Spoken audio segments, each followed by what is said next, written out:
14장 5절에서 7절 말씀입니다. 성경 34장 5절에서 7절 말씀 제가 봉독하겠습니다. 여호와께서 구름 가운데에 강림하사 그와 함께 거기 서서 여호와의 이름을 선포하실세 여호와께서 그의 앞으로 지나시며 선포하시되 여호와라 여호와라 자비롭고 은혜롭고 노하기를 더디하고 인자와 진실이 많은 하나님이라 인자를 천대까지 베풀며 악과 과실과 죄를 용서하리라. 그러나 벌을 면제하지는 아니하고 아버지의 악행을 자손 3, 4대까지 보응하리라. 아멘. 여러분의 가장 힐링이 되는 게 어떤 게 있을까요? 맛있는 음식을 먹을 때 여러분 힐링이 된다고 생각하시죠? 그렇죠? 그리고 아무 일도 안 하고 편하게 쉴 때 굉장히 또 우리 힐링이 됩니다. 또 우리를 이렇게 격려하고 칭찬해주고 지지해주는 말을 들을 때 또 마음의 위안을 또 받기도 하죠. 그리고 우리 성도들은 또 공동체 전체가 또 함께 힐링을 받는 순간이 있습니다. 바로 하나님의 말씀을 들을 때이죠. 하나님의 은혜스러운 말씀을 들을 때 우리 모두 다 이런 참 위로받고 또 치유받는 그런 은혜들을 경험합니다. 그런데 한 가지 이 말을 들을 때에는 조금 힐링과는 좀 거리가 멀게 느껴집니다. 어떤 이야기냐면 죄에 대해 이야기할 때 그렇습니다. 우리가 죄인이다라고 얘기할 때, 그리고 죄 이야기를 되게 자주 들을 때 사실 힐링 받기보다 스트레스를 더 많이 받죠. 그래서 빨리 그 얘기는 좀 지나갔으면 하는 마음이 있습니다. 그래서 사실 특별히 이 죄에 대한 이야기, 심판에 대한 이야기가 가장 많이 기록된 이 선지서는 강단에서 굉장히 비교적 자주 설교되지 않는 이유도 거기에 있는 것 같습니다. 여러분 어떠세요? 여러분은 죄에 대한 이야기, 죄에 대한 말씀을 보면 힐링 안 되시고 스트레스만 받으십니까? 제가 왜 이 얘기를 이렇게 하냐면 오늘은 좀 그 얘기를 하려고 네, 그렇습니다. 오늘 말씀은 사실은 죄에 대한 이야기를 많이 하고 계신데 그럼에도 불구하고 잘 그 말씀을 곱씹어 보면 우리에게 힐링을 주는 말씀이다 이렇게 보여집니다. 하나님께서 자기 자신이 누구신지에 대해서 지금 말씀하고 계시는 장면이죠. 여기서 지난주에는 우리 자비로우신 하나님에 대해서 이렇게 막 봤잖아요. 너무나 은혜스러우셨죠. 근데 바로 이어서는 하나님이 죄 문제와 관련이 있다.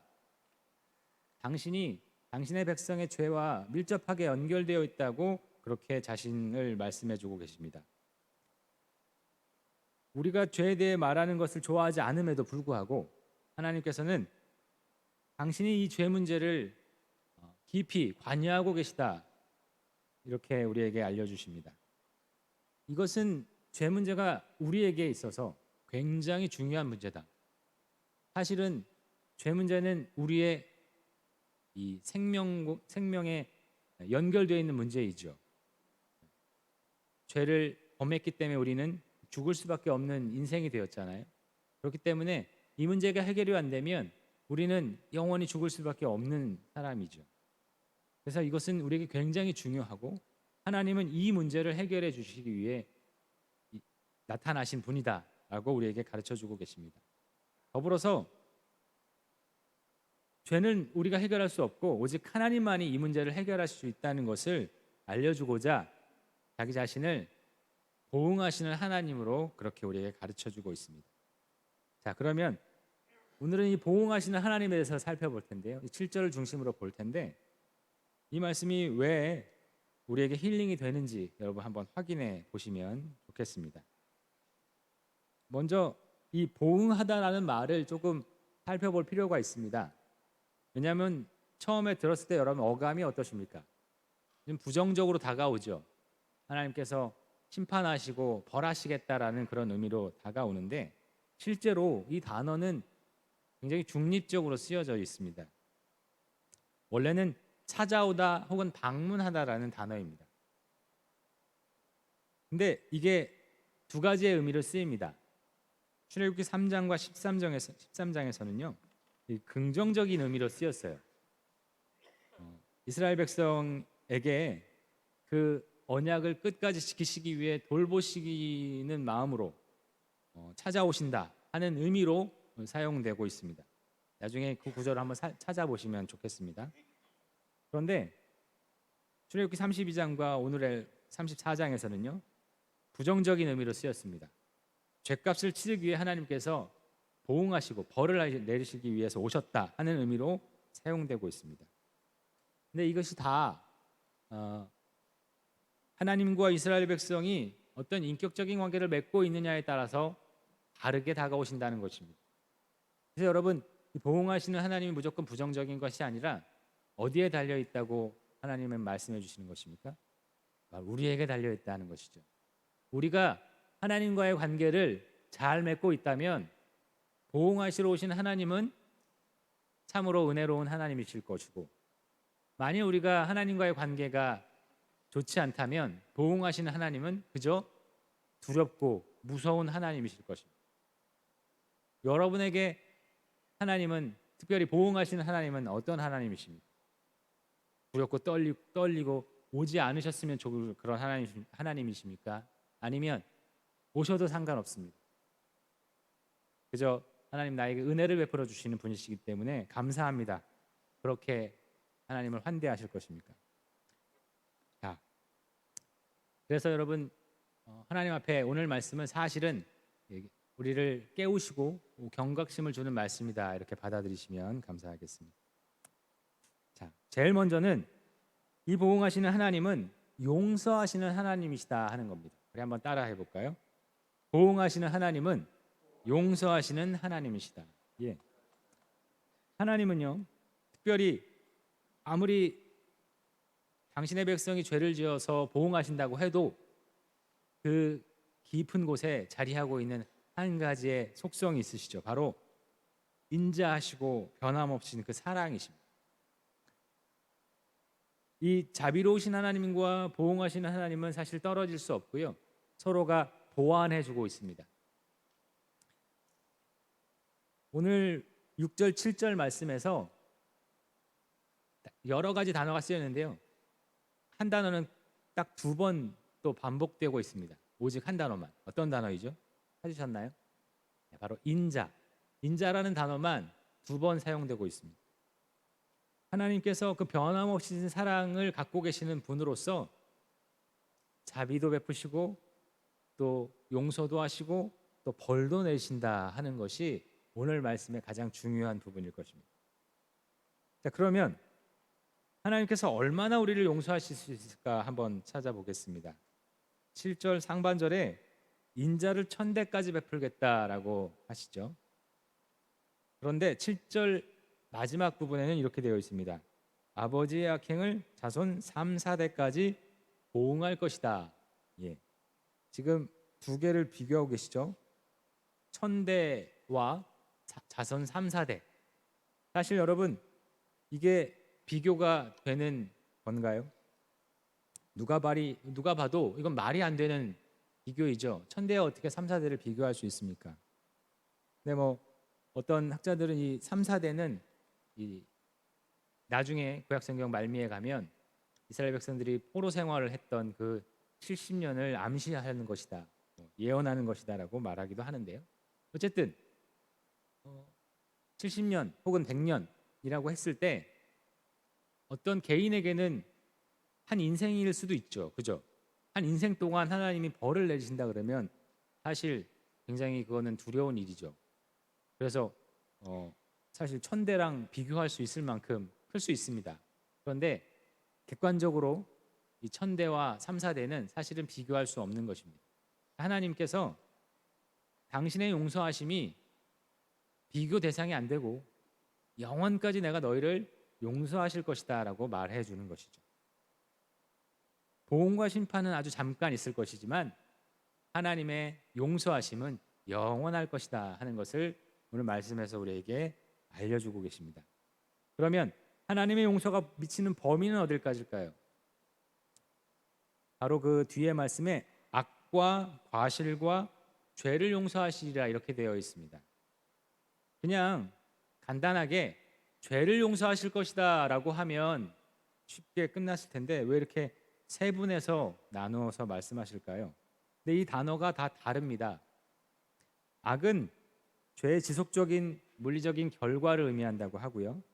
과실은 어떤 언약이나 협정이나 약속을 위반한 행동을 말한다고 합니다.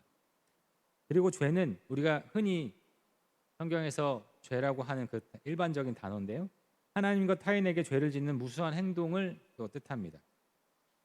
죄에 대한 다양한 면들을 알려주는 세 가지 단어들을 다 쓰고 있는데요.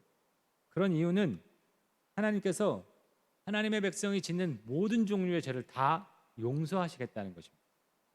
어떤 아주 심각한 죄는 내가 용서하지 않고 나머지 것들만 용서하시겠다는 것이 아니라 아무리 심각하고 아무리 위협한 그런 죄라고 할지라도 하나님이 반드시 다 용서하실 것이다 라고 알려주고 계십니다. 그런 하나님의 용서하심을 예수님께서는 이런 방식으로 또 우리에게 알려주십니다. 마태복음 18장 21절에서 22절 말씀입니다. 우리 한 목소리로 읽어볼까요? 시작. 그때 베드로가 나와 이르되 주여 형제가 내게 죄를 범하면 몇 번이나 용서하여 주리이까? 7번까지 하오리까? 예수께서 이르시되 내게 이르노니 7번뿐 아니라 7번을 70번까지라도 할지니라. 이 말씀을 보면 계산적이신 분들은 막 계산을 해요. 막 계산기를 두드려가면서 그러면 저 정도만 하면 되는 것인가? 이거 계산기 두드리시면 안 됩니다. 무조건 용서하라는 겁니다. 왜요? 하나님이 그만큼 용서하시기 때문에. 하나님은 천대까지 그리고 모든 죄악을 다 용서하시는 분이십니다. 여러분, 이 용서의 말씀은 우리에게 너무나 큰 위로와 은혜를 주시죠. 때로 우리의 마음속에 정말 하나님도 이 죄는 눈 감아주지 않으실 것 같은 그런 죄들이 있습니다. 그럴 때 우리는 어디로 숨습니까? 그 죄 뒤로 숨어버립니다. 그래서 하나님께 나아가지 않고 회개하지 않죠. 근데 오늘 우리에게 분명하게 말씀해 주십니다. 하나님은 모든 죄를 용서하실 것이다. 그리고 잠시 어떤 한 순간만 용서하시는 것이 아니라 천대까지, 아니 영원히 그 죄를 다 용서하실 것이다라고 우리에게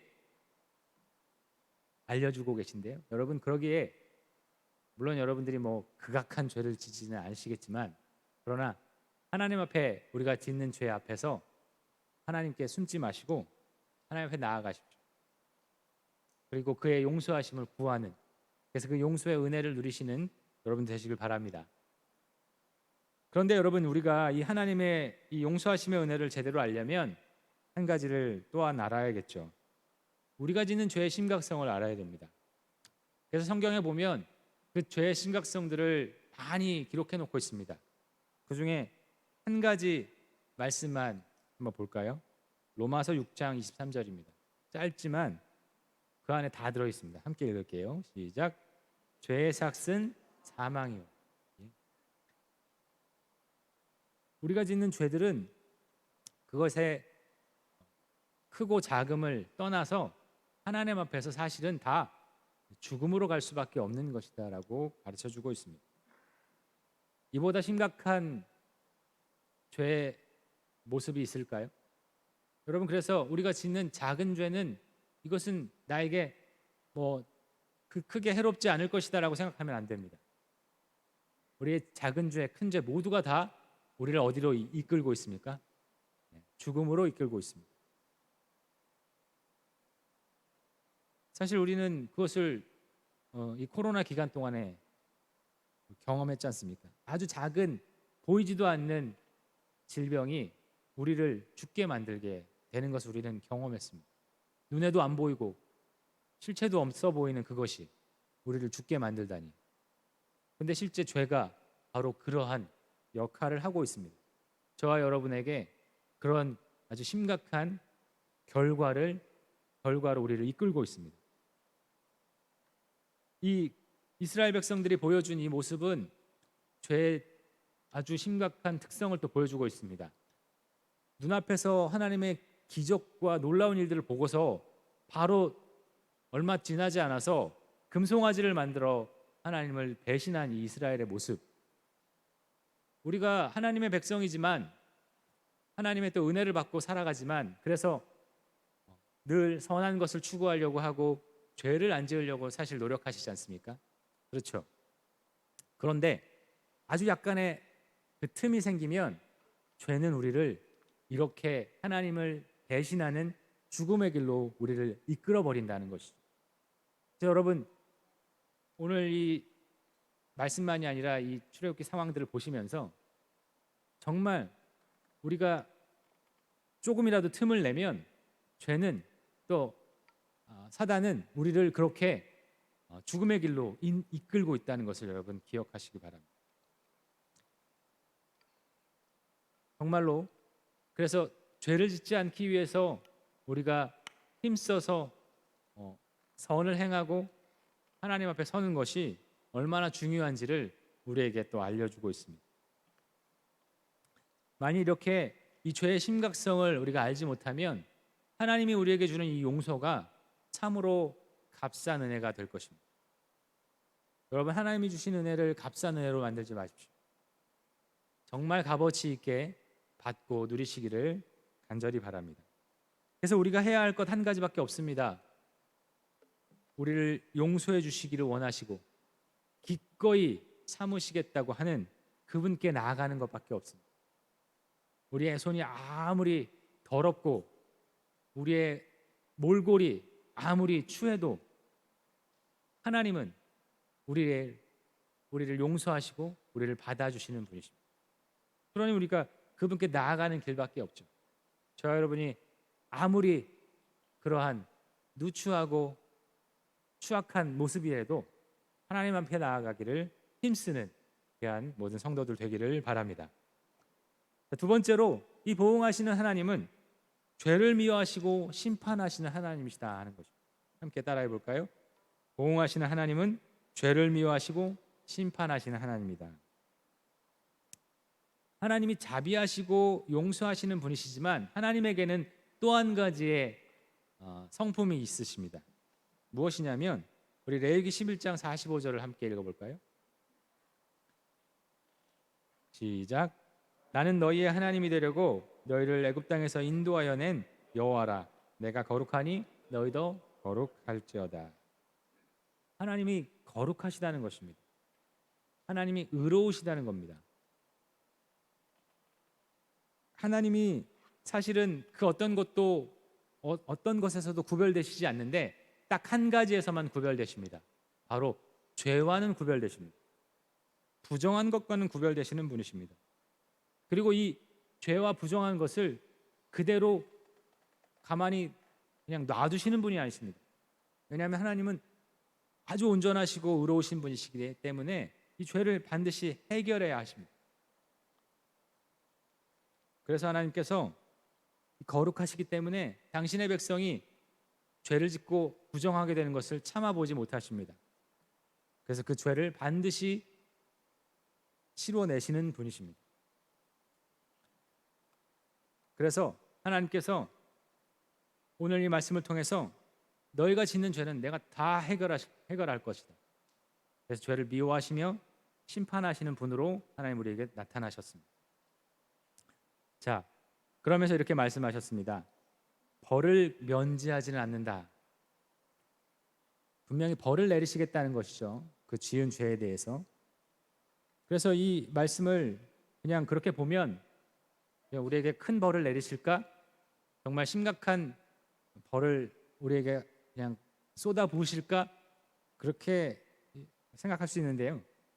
사실 이 벌과 면제라는 단어는요, 이 번역상에서 조금 약간 다르게 번역이 되어서 실제 의미가 좀 달라졌습니다. 원래는 벌과 면제하다는 단어는 쓰이지 않았어요. 원래 이 제거하다라는 말이 좀 다양한 방식으로 쓰여졌는데요. 어쨌든 그 어려운 걸 다 빼고요. 쉽게 해석을 하면 이렇게 해석할 수 있습니다. 죄의 지속적인 부정적인 영향을 내가 없애지는 않을 것이다. 이게 좀 어려우시면 바로 그 뒤에 있는 말씀 보겠습니다. 아버지의 악행을 자손 3, 4대까지 보응하겠다. 바로 벌을 면제하지 않는다는 말을 풀어 쓰신 겁니다. 이 말은 뭐냐면 아버지의 죄의 결과가 자녀와 손자와 그 자녀 손의 3, 4대까지 찾아갈 것이다 하는 말입니다. 하나님께서 주시는 벌은 그 죄의 모든 책임을 다 우리에게 물으신다는 게 아닙니다. 우리가 지은 죄에 대한 결과로 그 부정적인 모든 것들을 우리가 다 감내할 수밖에 없다는 것입니다. 그게 바로 하나님이 우리에게 주시는 벌입니다. 그게 하나님이 당신의 백성들에게 죄를 심판하시는 방식입니다.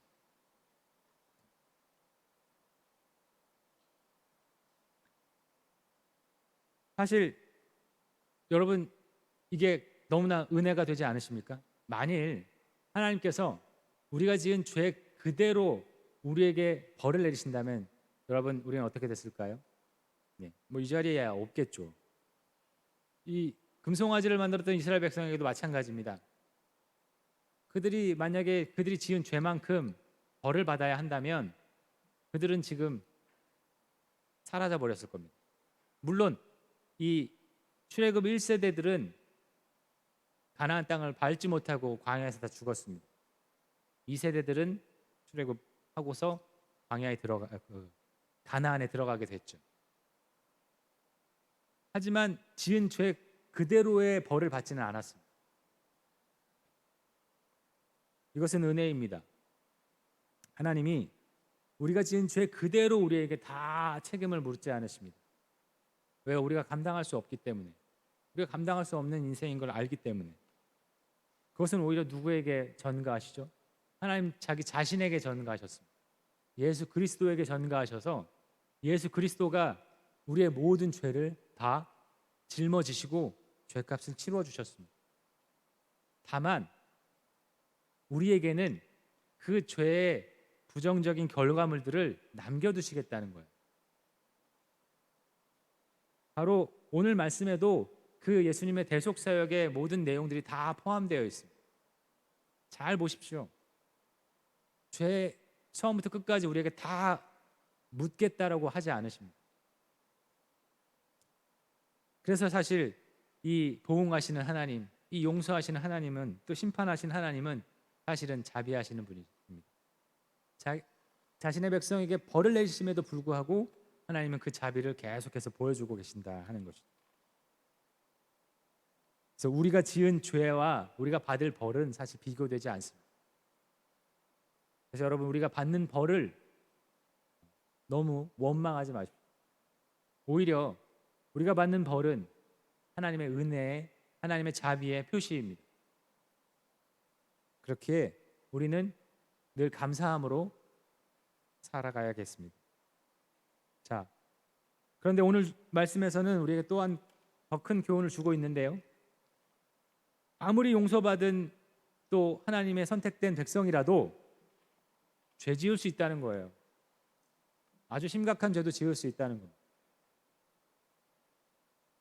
사실 어떤 이단들은 예수님을 믿고 구원받은 자는 절대 죄 지을 수 없다고 가르칩니다. 그런 악한 가르침이 있어요. 그런데 성경은 절대 우리에게 그렇게 알려주지 않습니다. 하나님의 백성도 죄 짓는다. 그리고 그 죄 때문에 고통받는다. 그렇게 가르쳐주고 있습니다.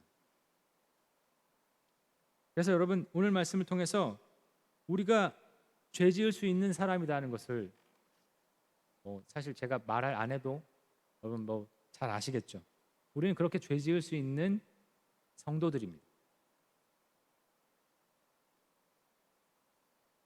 그런데 우리에게 이 말씀을 주신 것은 그것을 깨닫고 더욱 하나님의 백성답게 살아가기 위해서 우리에게 경고하시기 위해서 이 말씀을 주신 겁니다.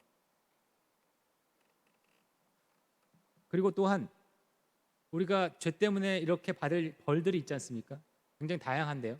그런 벌들이 우리에게 있을 때 지금 이런 하나님으로 우리에게 함께 하신다는 것을 증언하고 있는 것이죠. 아니, 이게 좀 말이 안 맞지 않습니까?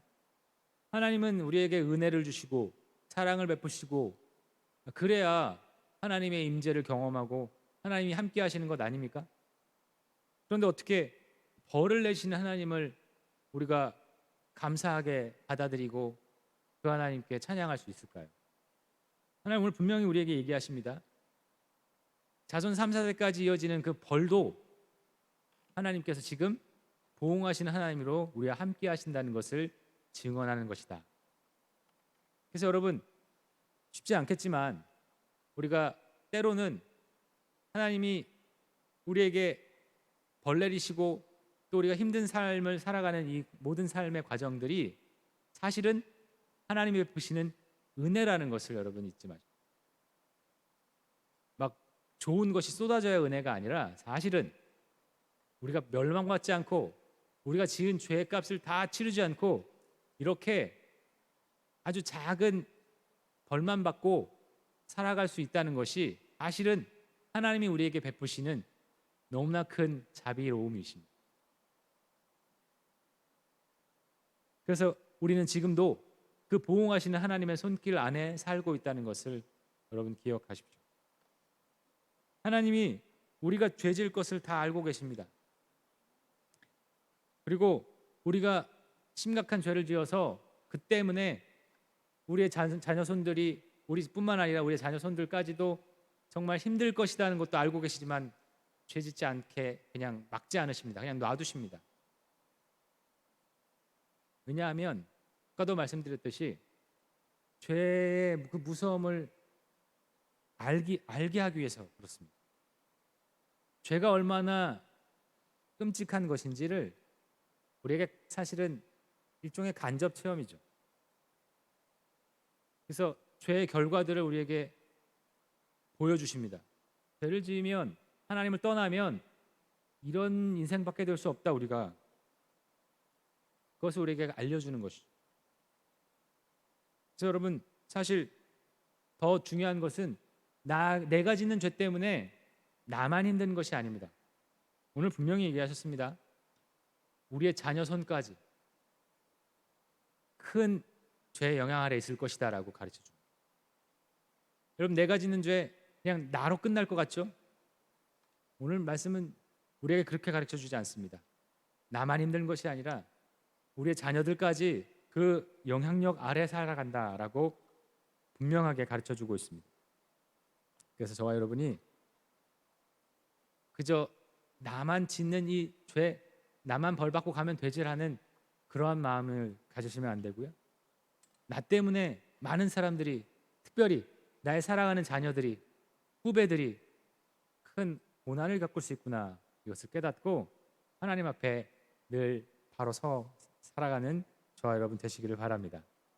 자, 이렇게 경각심을 우리에게 더해 주시지만 그러나 이 보응하시는 하나님은 궁극적으로 사실은 이 일을 위해서 이 모든 일을 행하시는 분이십니다. 마지막으로 보응하시는 하나님은 회복하시는 하나님이십니다.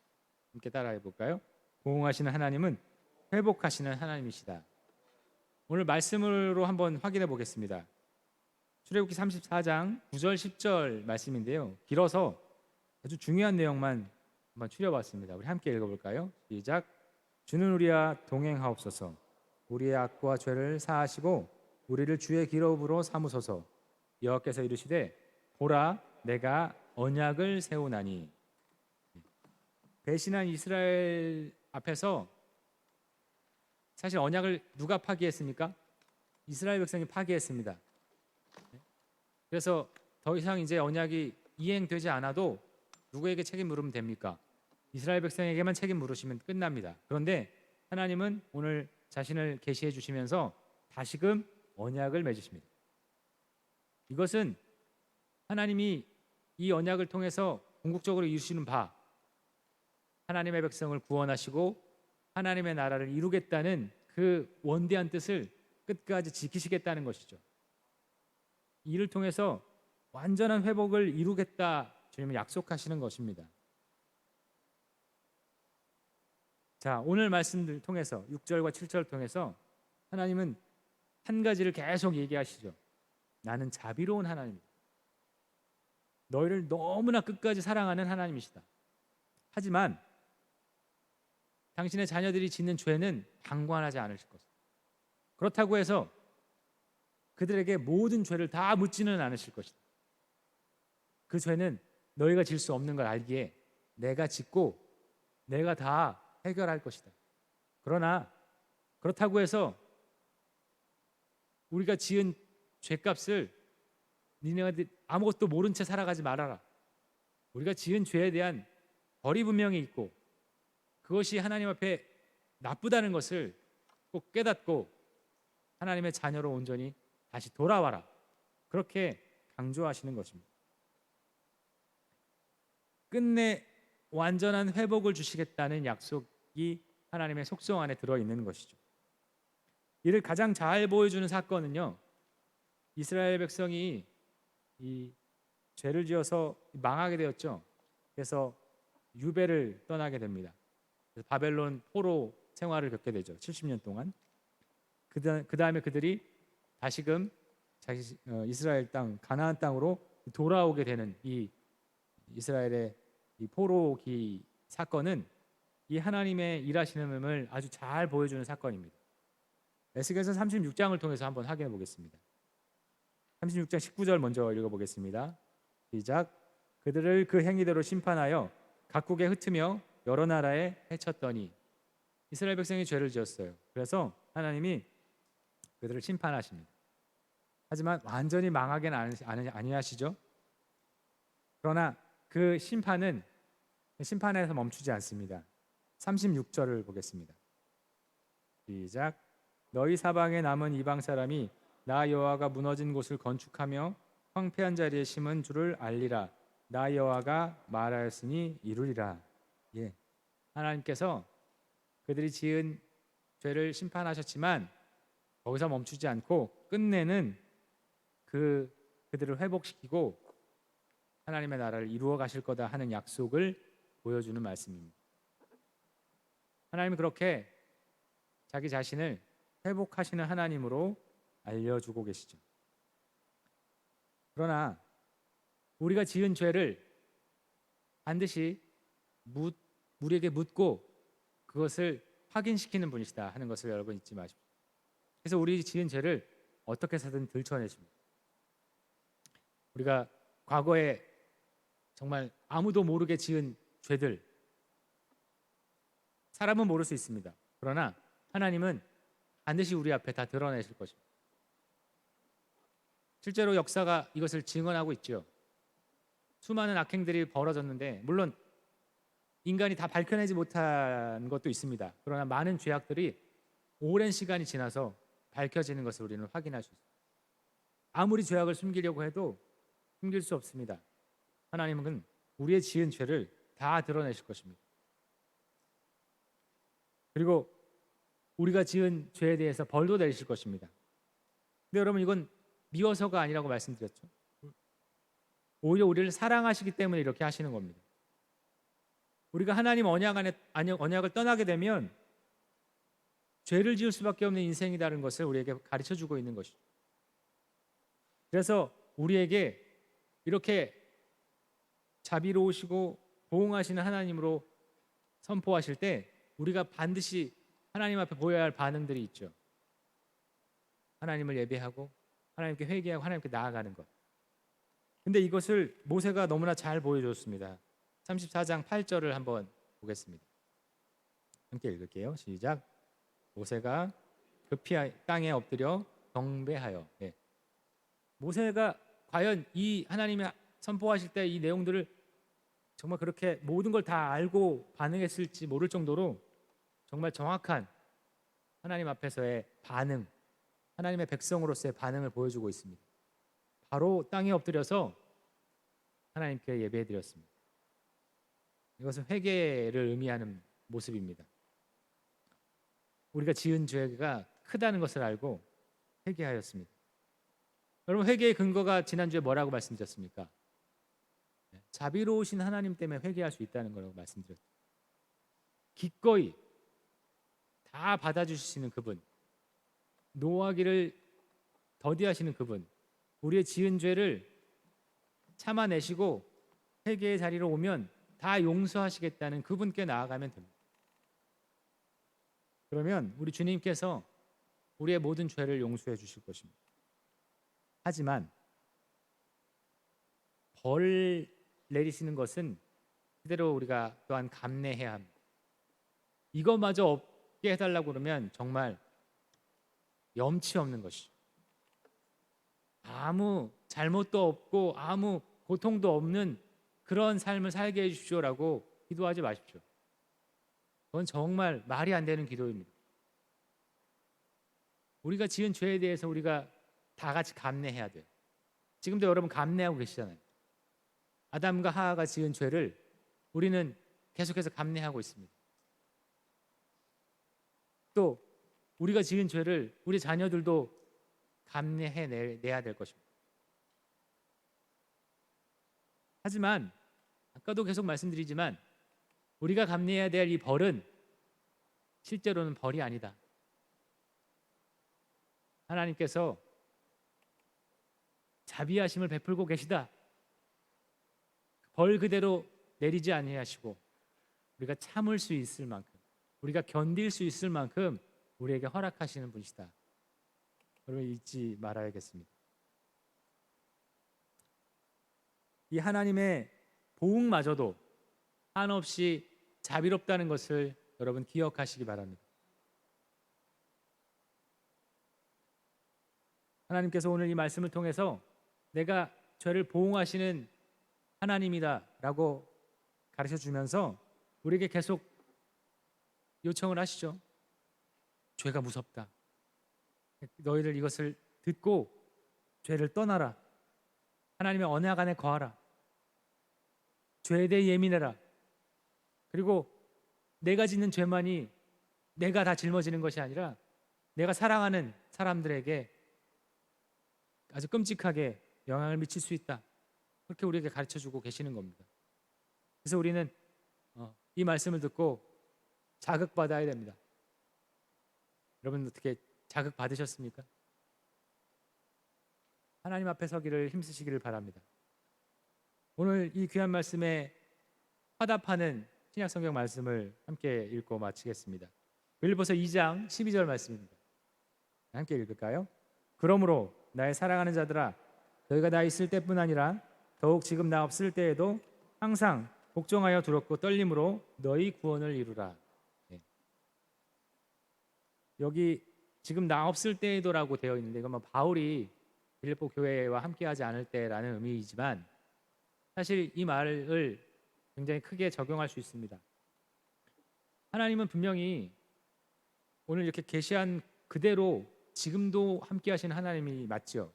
그런데 우리는 살다 보면 하나님의 그 임재를 못 느낄 때가 있습니다. 실제로 시편의 많은 기도의 내용들에 보면 하나님이 없는 것처럼 기도할 때가 많습니다. 그 자비롭고 사랑이 많으신 하나님이 지금 이 순간에는 안 계신 거예요. 하나님이 제발 나타나 주십시오. 하나님 제 기도를 들어주십시오. 이렇게 막 간구하는 기도들이 많은데요. 실제로 우리 삶에 그렇습니다. 많은 시간 하나님이 대답 않고 계실 때가 많습니다. 때로는 너무나 힘든 우리가 감내할 수 없을 만큼의 큰 고통을 주실 때도 있습니다. 근데 그럴 때 하나님 안 계신 것입니까? 하나님 정말 이 사랑이 식으신 것입니까? 하나님 그 자비하심이 다 말라버린 것인가요? 그렇지 않죠. 하나님은 오늘 선포하신 그대로 영원부터 영원까지 계시는 분이십니다. 그러니까 여러분 오늘 이 말씀은 우리가 평생 붙들 수 있는 말씀인 것을 기억하십시오. 그래서 하나님의 그 지금 당장의 임재하심이 느껴지지 않을 때라도 하나님 앞에서 살아가는 것을 멈추지 말아라. 오늘 그렇게 우리에게 가르쳐주고 계십니다. 특별히 그렇게 위대하신 하나님 앞에 복종하면서 떨림으로 하나님께서 여러분에게 주신 귀한 이 구원의 삶을 기쁘고 감사함으로 감내해내시기를 간절히 바랍니다. 그러면 우리 주님께서 이 자비로우신 하나님이 그 자비하심을 여러분 인생에, 여러분 영혼 가운데 부어주실 줄 믿습니다. 그런 귀한 우리 모든 성도님 되시기를 간절히 바랍니다. 오늘 시간 함께 찬양하며 또 기도하는 시간 갖도록 하겠습니다. 주의 거룩하심 생각할 때 우리 함께 기도하는 마음으로 찬양할 텐데요. 우리 후렴을 2번 반복할 건데요. 한 번은 찬양하리, 또 한 번은 주섬기리로 우리 함께 찬양 드리도록 하겠습니다.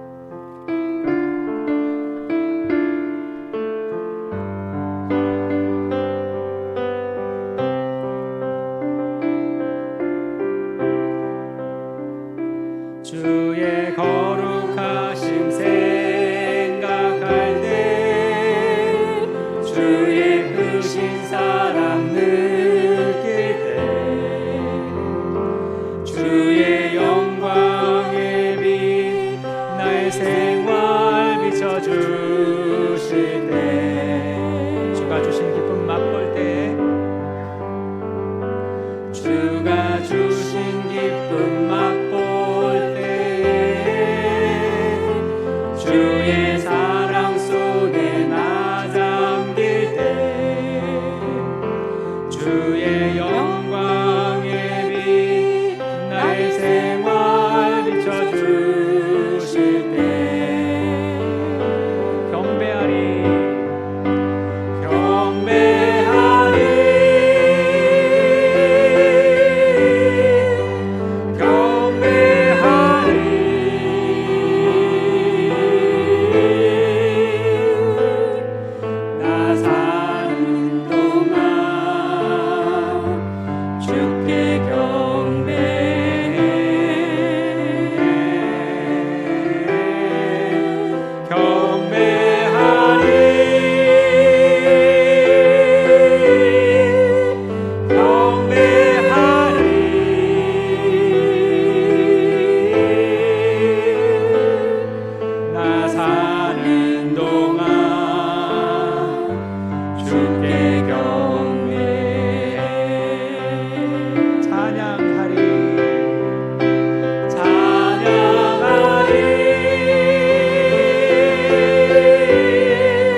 기도하겠습니다. 자비로우시고 보응하시는 하나님의 그 한없는 용서를, 그리고 우리의 죄를 다루시는 그 하나님의 심판을 잘 깨닫고 그 하나님의 자비하심을 다시금 알게 해달라고 우리 이 시간 함께 기도하시겠습니다. 하나님 아버지, 주님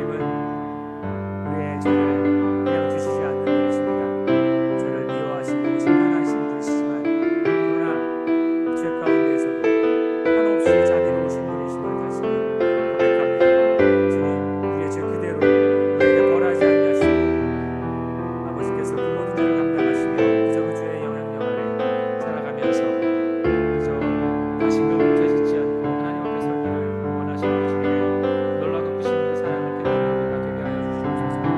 주님과 더욱 하나님 앞에 나아가는 그런 귀한 자리가 될 수 있도록 주님 도와주시옵소서. 기도합니다. 아버지, 우리 이어서 하나 더 기도하겠습니다.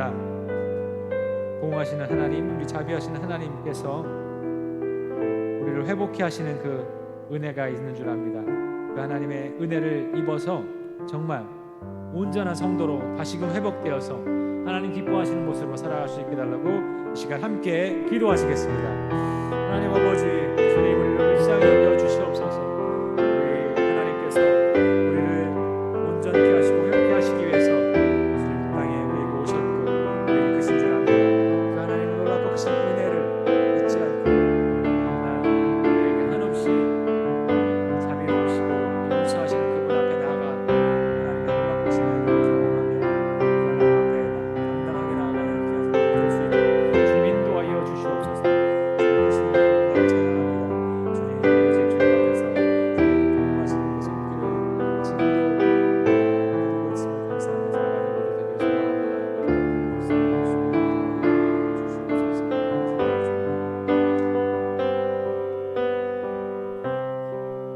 자비로우신 하나님 아버지, 감사합니다. 우리가 당신의 구원받은 백성임에도 불구하고 죄를 짓고 죄 가운데 살아갈 수밖에 없는 인생인 것을 주님 압니다. 그럼에도 불구하고 주님 우리의 모든 죄를 용서하시고 우리에게 벌을 내리셔도 그 벌 가운데서도 자비를 베푸시는 우리 주님이심을 우리가 알았습니다. 그 주님 앞에 더욱 간절한 마음으로 나아가기를 원합니다.